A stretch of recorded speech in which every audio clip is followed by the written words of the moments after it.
Hello guys, Michael from the Board Games Chronicle blog. Today I welcome you to the unboxing of 1848 Australia. Not a war game today, but still a game from my favorite publisher GMT Games. 1848 Australia is kind of a semi-historical railroad game, of course, from the 18XX series. It was first published by GMT in 2007, if I remember correctly. It was pretty well received. And now in 2022, 21 actually, when it was published, we are getting this game again. We'll have slightly new graphics, some new rule sets, definitely the updated map, the mounted map. You will see it in a moment. But all in all, the basics stays the same. As usually, the game will consist of two separate series of actions, which will repeat until the game ends. So we will have a stock rounds and operating rounds. During the stock rounds, the shares in various railroading companies are bought and sold by the players, and of course they are tracked on the market. We'll see how those shares are being tracked.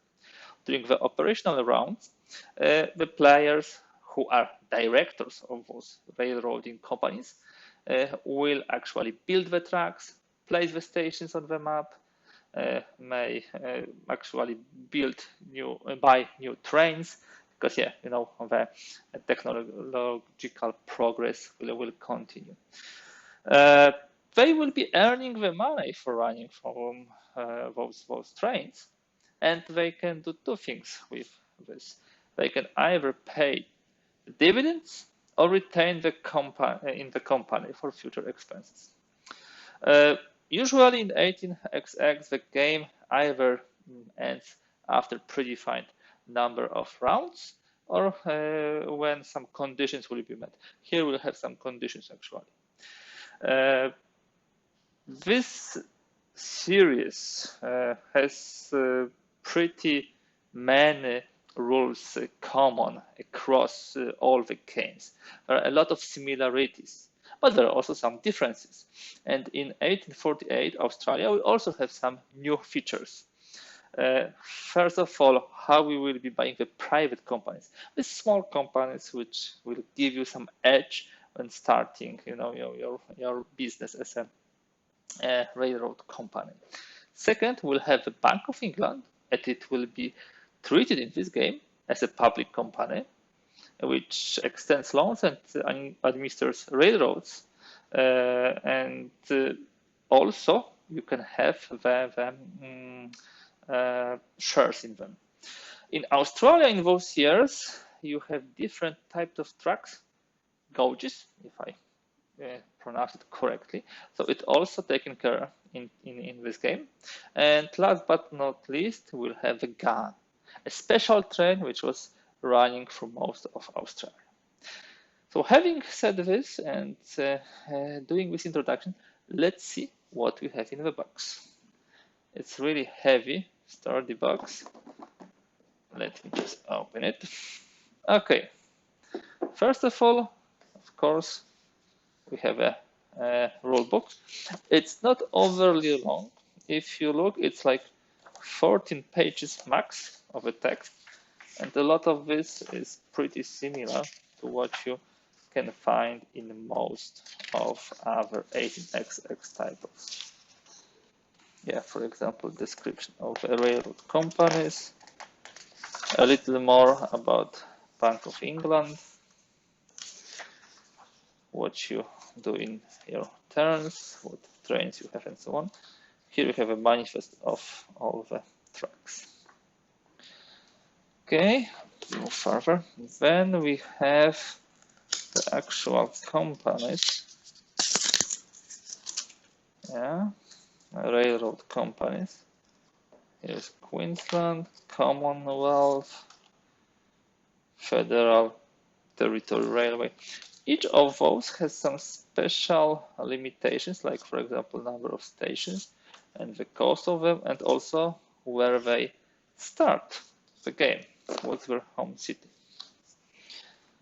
Then we have a special track for the private companies and their auction. We'll have like six of them. They will be providing some income during the game, as long as we do not sell them. And here some revenue track, which helps to keep track how much we earn each turn and quickly calculate it. Of course, if you go to the board game geek, you will see tons of Excels and other tools which help to calculate it on the fly.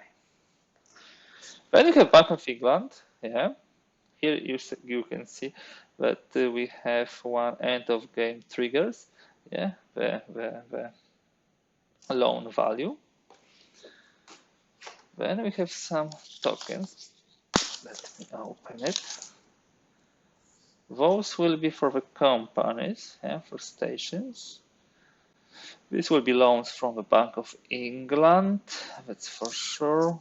That will help with the values, if I'm correct. Yeah. Okay, let me put it here. Then we have the most important parts of the tracks. Different types of tracks. The yellow ones are used at the beginning of the game.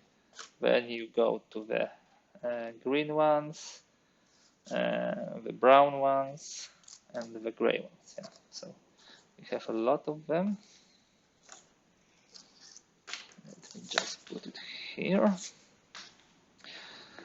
Of course, the map. And this is probably the largest difference from the initial version, when you had all those things separately, which are now presented as a one map. Let me just open it for you. I think it should fit in the camera, almost fully. So now in this version, you would have everything. First of all, you would have a map. You would have also this track for the market value of the shares. Here you will have trains, also the shares in the companies. Here we have a certificate. Here we have some additional data like limits, some map legend, and so on. Very nicely published, very nice thick map, and of course all important parts, tracks of the game in one place. You see some farther away areas like Perth of Alice Springs to which you can deliver, and some important cities on the southeastern part of Australia. What else do we have? Let us have a look. Of course, just like you may love in Monopoly, we have money. Yeah, I will not be opening this right now, but here we have different nominals. And we have some tokens. To this one, the large one, will be to mark the rounds, and this will be probably to mark how the train, width will change. So additional feature of this game. Then we have trains. Let me open it for you. Just a moment. Okay, let me show it to you. So we have trains. The basic ones are those. Then you have three, the ones which can go through 3 stations, 4, some special ones like diesels, and some large ones. The gun, actually, they can go really far distances. We'll have also the certificates for the companies, yeah. All public company certificates. Then we have the Bank of England shares. I told you this is a special rule in this game. And also those private companies and who owns them. Here is a priority card. So who is the first player? At the beginning of a game, the first player is the player with the lowest value on the private company. Here is the value. And then whoever sells or buys the shares, there is a rule that based on this, a new first player is decided. Okay, that's all regarding the unboxing. One more comment. if you would like to have all of those components nicely segregated, nicely put into the box, I strongly encourage you to use both dice trays. These are the dice trays from the very famous company, Rails on Boards. Yeah, this is the set which perfectly fits into this box and allows you to put all the components together.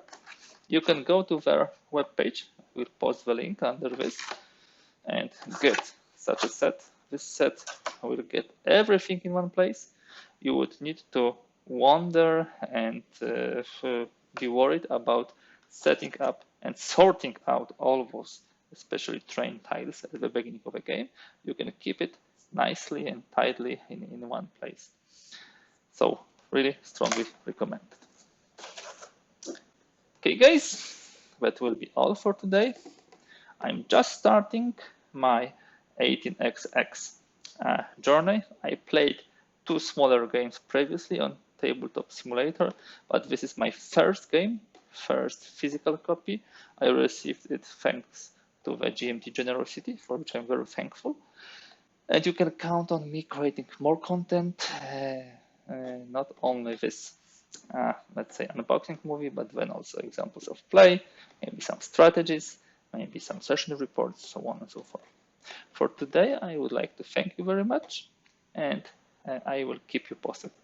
If you like the video, please give thumbs up. If you would like to see more content like this, please subscribe so we can keep this channel running. Thank you and bye for today.